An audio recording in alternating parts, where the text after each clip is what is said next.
J'avais à peine terminé ma vidéo sur les EQ Stems que deux nouvelles pages de pads sur le même sujet étaient déjà disponibles dans les extensions. C'est génial, encore de la nouveauté.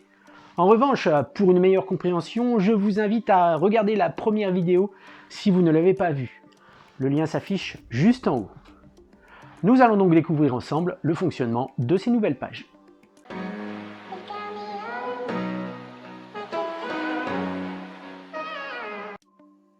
Bonjour et bienvenue dans cette nouvelle vidéo.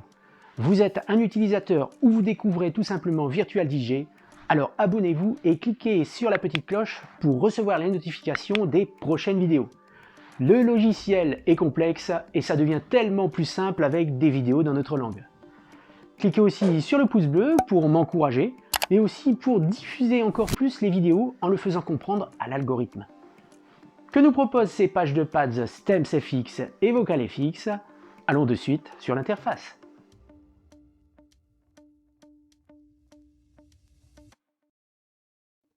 Alors avant d'installer les deux nouvelles pages qui se trouvent dans les extensions, souvenez-vous, dans la vidéo précédente sur les stems, dont les StemFX, je vous ai proposé une page personnalisée.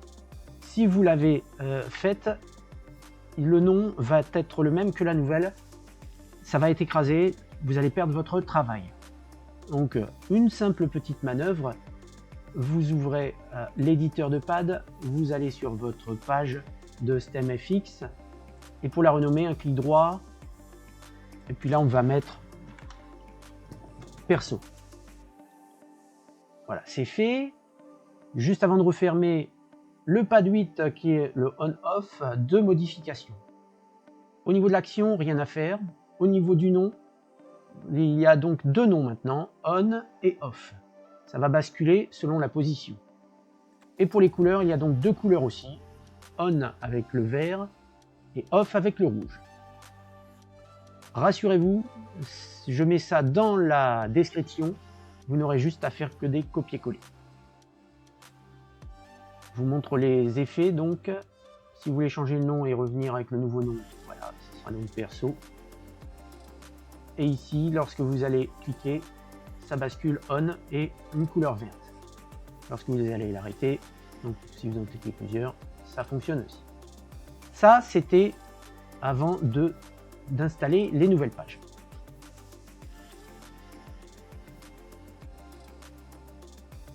Allez, on y va tout de suite.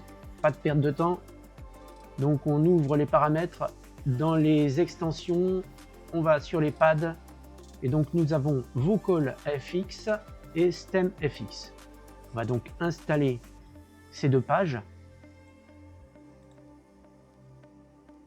et puis on va aller voir tout de suite ce que ça va donner.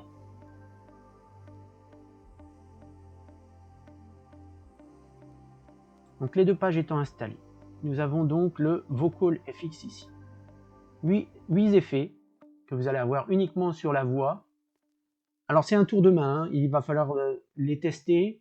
Ne changez absolument rien parce que quand je vais ouvrir l'éditeur de pad, vous pouvez regarder que pour le pad 1, c'est assez volumineux au niveau du langage développeur. Là, il est assez costaud. Même moi, je m'y perds, je ne touche absolument rien. Il faut vraiment être averti. Puis ça n'a aucun intérêt à changer quoi que ce soit. Si vous l'ont fait comme ça, c'est que ça vaut vraiment la peine.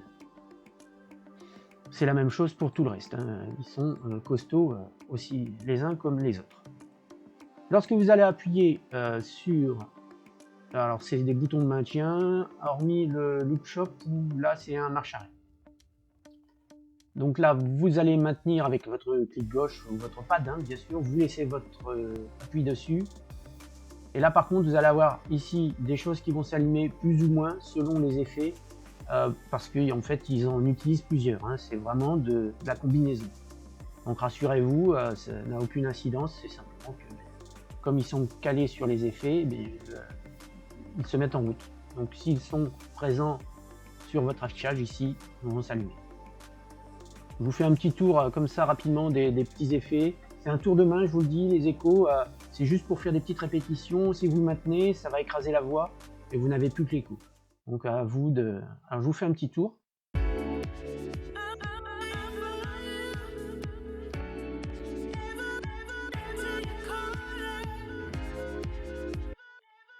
Pour les échos, c'est ça qu'il y a de sympa, c'est que vous pouvez cliquer sur juste 2-3 syllabes ou juste un O, vous lâchez, la voix reprend et ça couvre derrière, l'écho continue, ça fait un petit doublon, c'est assez sympa.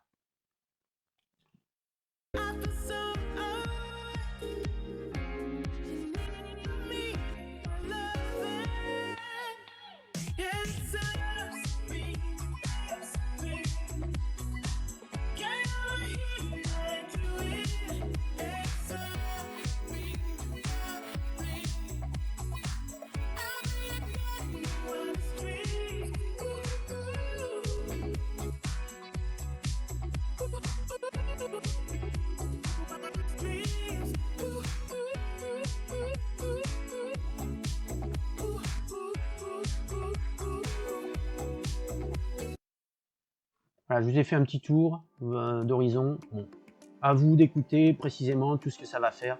Vous allez voir, c'est super cool.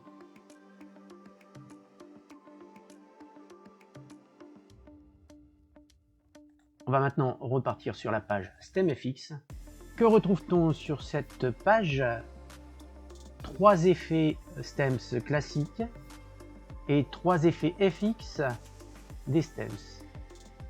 2 boutons d'effet, l'effet 1 ici et l'effet 2 pour celui-ci, en sachant que lorsque vous allez aller dans l'éditeur de pad, en changeant uniquement le numéro qui est sur chaque bouton, eh bien vous pourrez basculer sur la 2 et la 3 par exemple, puisque la ligne 1 est déjà commandable par exemple sur mon contrôleur. Donc on en a le contrôle complet, donc à ce moment là je préférerais mettre le 2 et le 3 de mes effets ici. Lorsque vous allez bouger votre effet, alors sur celui-ci ça ne le fera pas, mais par exemple si on met phaser, le nom va apparaître aussi ici.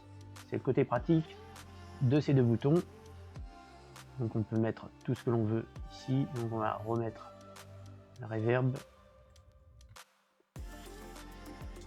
Lorsque vous appuyez dessus, vous le maintenez et vous relâchez, ça s'arrête. Si vous voulez mettre l'effet permanent, vous allez aller directement là-haut. Maintenant, le bouton pré-fader et post-fader. Ça nous intéresse, puisque après en dessous, en paramètre 2, nous allons retrouver uniquement les purges des voix. Mélodie et beats n'en ont pas.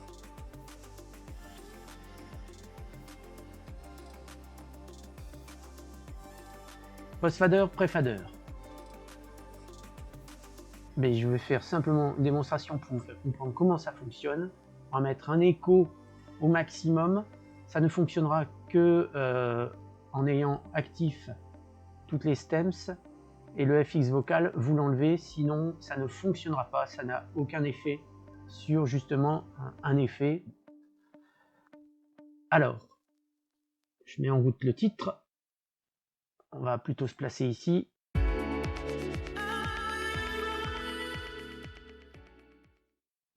Voilà, j'ai baissé le son. Il ne se passe absolument rien.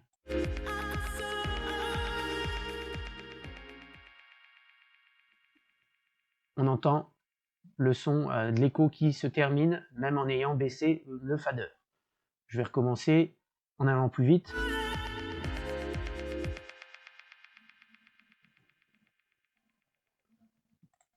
C'est ni plus ni moins que le principe quand on l'utilise en play-pause.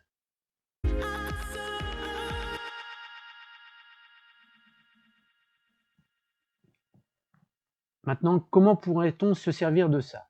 Pourquoi mettrait-on ceci en post-fader? En pré-fader, je vais vous faire un petit test justement à partir de là jusqu'à la reprise au Q2, et je vous ferai la même chose après avec le post-fader. Je vais cloner, c'est là où vous allez comprendre ce qui se passe.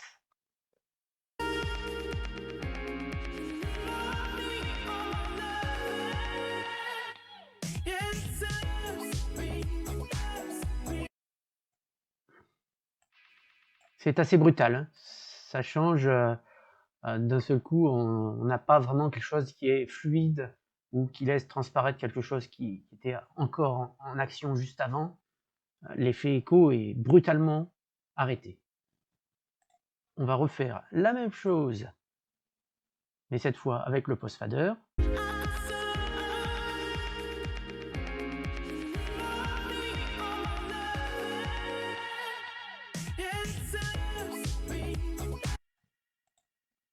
Sympa, c'est assez fluide. Voilà la raison pour laquelle on parle de post-fader, pré-fader, puisque l'effet est complètement différent lorsque vous allez utiliser les faders ou le cross-fader. Donc à vous d'imaginer un tas de transitions, d'enchaînements, etc. Ça peut être vraiment sympa de l'avoir là sous la main, hein, juste à cet endroit, sinon il va falloir aller dans les paramètres et dans les options petit réglage, ce qui est un petit peu plus ennuyeux. Vous avez aimé? Un petit pouce bleu en l'air, s'il vous plaît. Comme je l'ai déjà dit, les améliorations sont fréquentes, alors attendez-vous encore à de nombreuses vidéos.